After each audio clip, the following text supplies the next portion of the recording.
Mi sembra che siano queste le cose le questioni che dobbiamo trattare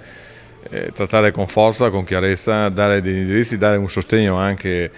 forte di solidarietà ai lavoratori e alle famiglie dei lavoratori e far capire che la Regione, che è un Parlamento veneto, non deve essere visto solamente il Parlamento veneto quando deve prendere delle decisioni strettamente politiche, ma anche in queste situazioni di concretezza deve prendere delle posizioni precise, delle posizioni chiare che devono arrivare fino alla famiglia del lavoratore, per sentirsi, anche se la politica non viene